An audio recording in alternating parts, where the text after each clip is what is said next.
Every American knows the story of the Alamo, a tale of heroic men who chose to die for freedom against impossible odds, a legend of sacrifice that gave birth to a revolution.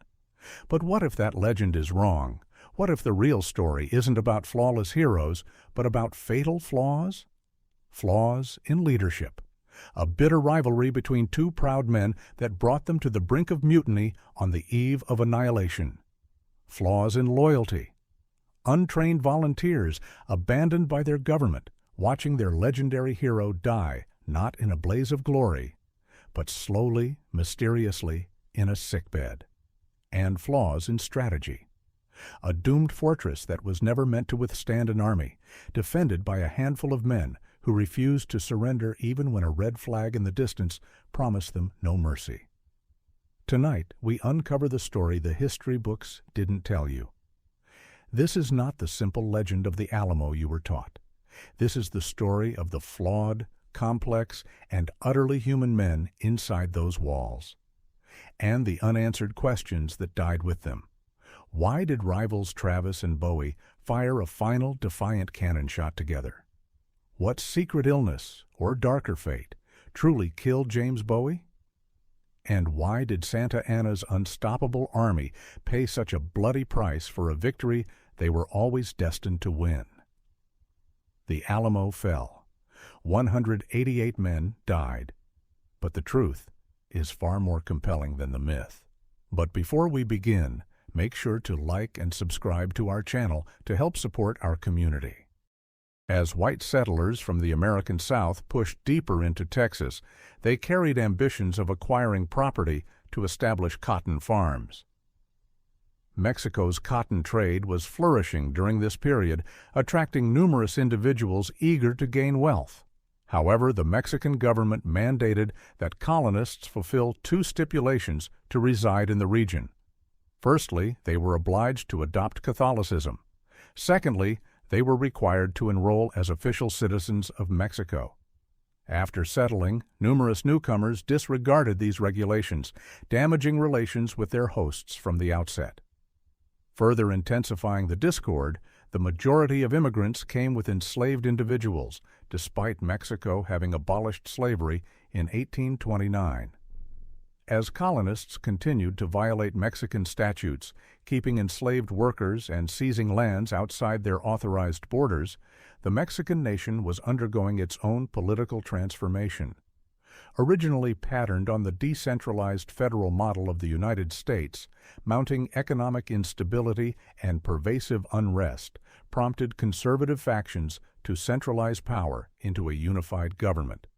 This new administration imposed more rigorous application of commercial taxes, prohibitions on slavery, and controls on migration. For colonists in Mexican Texas's frontier zones, this meant impending difficulty. A large number were immigrants without proper papers whose operations depended on enslaved labor. Denouncing the measures as tyrannical, the settlers began uprisings.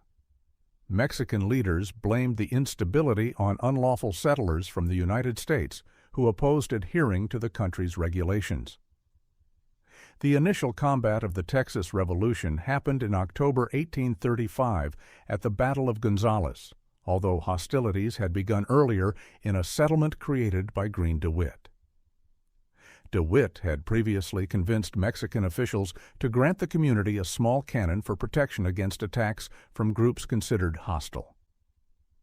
When Mexico learned DeWitt's representatives had participated in assemblies seen as seditious, Colonel Domingo de Ugartechea was commanded to retrieve the weapon.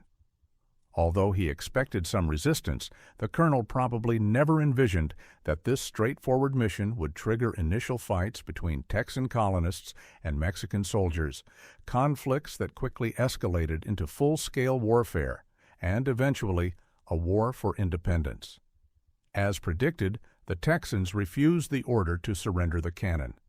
Making their position perfectly clear, they hoisted a banner above the gun that defiantly read, "Come and take it."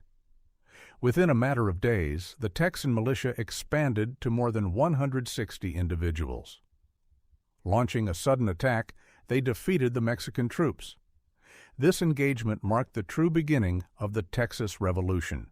Although now known as a fortress, the Alamo was first built as a religious mission, a complex that provided housing and logistical support for missionary work. After attacks from nearby native groups, Mexican Army units later converted the location into a makeshift military outpost. However, the adapted design was intended to withstand attacks from tribal warriors, not extended cannon fire. It also did not feature specialized openings for rifles. Raised platforms allowed defenders to shoot over the parapets but left them vulnerable from the chest up when standing, a major disadvantage in combat. After the fighting at Gonzales, numerous settlers who had helped drive back the Mexican army went back to their farms. Unequipped for a long campaign and short on provisions, their exit swiftly left the Texan military with under 200 troops. This reduced number was vastly insufficient for garrisoning a post such as the Alamo. In December 1835, Sam Houston, leading the Texan Army, ordered James Neal to take charge of the Alamo's defense. Neal obeyed, but left his command months afterwards to care for ailing family members. Authority then passed to Lieutenant Colonel William B. Travis, the highest-ranking officer on site. Word of Travis's new role angered Colonel James Bowie, who was famous for his distinctive blade. Many of the troops agreed with this view, electing Bowie to lead them because of his formidable reputation in battle. This arrangement could have resolved the dispute, but Bowie celebrated his new command by arriving drunk and causing a disturbance in the fort. In the end, he agreed to share control with Travis. Mexican leader Santa Anna became increasingly furious as the uprising in Texas continued. He considered the rebels to be unlawful immigrants who had entered his country, disrespected its traditions and regulations, and were now attempting to steal its land. Predictably, he ordered them to capitulate or be destroyed. The Texans refused his demands, leading Santa Anna to declare them rebels and promise to take no prisoners. He documented this policy in a dispatch to American leader Andrew Jackson. However, this communication was not widely distributed, and Jackson failed to notify U.S. volunteers that Mexico intended to kill any prisoners. The Alamo's leaders had a clear-eyed view of their precarious position. Conscious of their deficits in manpower and provisions, they understood the impending danger when the Mexican army appeared. Colonel James Neal desperately appealed to General Sam Houston for support. Houston, judging reinforcements to be impossible, rejected the request. He instead sent Colonel James Bowie with about 30 soldiers to remove the fort's heavy guns and destroy the post. When he got there, Bowie discovered there were no animals available to move the large artillery pieces. Persuaded of the location's strategic importance, he appealed straight to the interim Texas leadership for more men and weapons. His campaign was unsuccessful. The governing body, in a state of disarray, provided no assistance. Even if support had been authorized, it probably would have been too late. Bowie and Travis seriously miscalculated the speed of Santa Anna's advance. Santa Anna's attack on the Alamo began on February 23, 1836. Alerts about the nearing Mexican troops caused widespread flight in the adjacent town of Bizarre. While doubtful, Travis posted a sentry in the bell tower of San Fernando Church. Soon after, lookouts identified Mexican units barely more than a mile from the settlement. The Texans were still desperately unprepared, missing the soldiers, weaponry, and resources needed for a long fight. Their exposure became glaringly obvious when Santa Anna marched into San Antonio, leading 1,500 men. The Alamo housed only 188 defenders. To make matters worse, a significant number were inexperienced recruits. Nevertheless, when Santa Anna hoisted the blood-red banner declaring that no clemency would be granted, the Texans declined to withdraw. Travis responded by ordering a cannon shot aimed at the Mexican lines. Bowie deemed this act dangerously provocative and sent a delegate to negotiate with Santa Anna.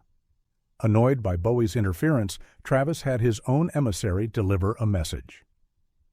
Mexican commanders received both men, stating that any surrender would have to be absolute.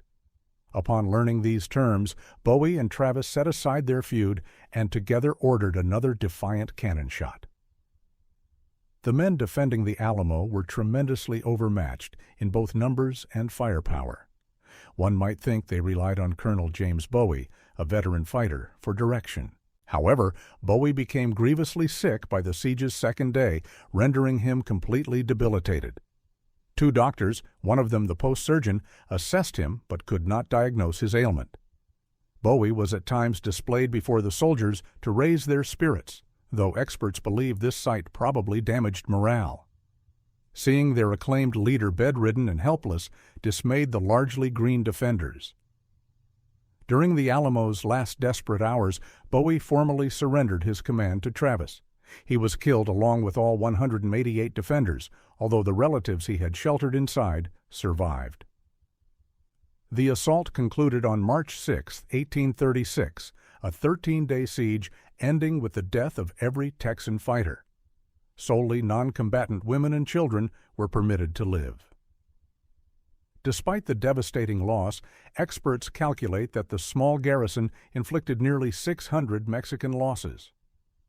More importantly, the fall of the Alamo ignited a fierce resolve among Texans, transforming into a powerful battle cry that fueled the revolution toward independence. The Alamo fell. 188 defenders lay dead. A revolution was born. But the echoes of those 13 days still whisper unanswered questions. Why did Travis and Bowie, rivals to the end, fire that final cannon together? What truly killed James Bowie? A hidden illness or a darker secret? And why did Santa Anna's unstoppable army pay such a bloody price for victory? The Alamo's defenders became legends, but legends bury truths. What if the real story isn't about heroes, but about flaws? Flaws in leadership, flaws in loyalty, flaws that doomed them all. And so the Alamo fell. The legend was born, etched not just in stone, but in the very soul of a nation. We remember the sacrifice, the battle cry, the heroes. But after our journey here today, we are left not with answers, but with haunting questions that echo across the centuries. We are left to wonder about the fragile line between rivalry and respect, as Travis and Bowie stood together for one final defiant act. Was it a moment of unity or mere desperation? We are left to puzzle over the enigmatic death of Jim Bowie, a giant of a man laid low not by a bayonet, but by an unknown ailment in a darkened room. A tragic illness, or a convenient end to a disputed command? And we are left to reckon with the ultimate, unsettling irony, that Santa Anna, in his quest to crush a rebellion with a brutal victory, instead forged its identity. He created the very martyrdom that would ensure his own defeat just weeks later at San Jacinto. The 188 defenders achieved in death what was impossible in life: total victory. But at what cost to the truth? Their story was simplified into a perfect legend, but history is never simple. It is written in the flaws, the mysteries, and the human failures often left out of the books. So we turn it over to you. What do you believe? Was Jim Bowie's death a tragic twist of fate or something else entirely? Could the Alamo have actually been held, or was its fall inevitable from the start? Tell us your theory in the comments. The story of the Alamo is over, but the search for its truth is just beginning.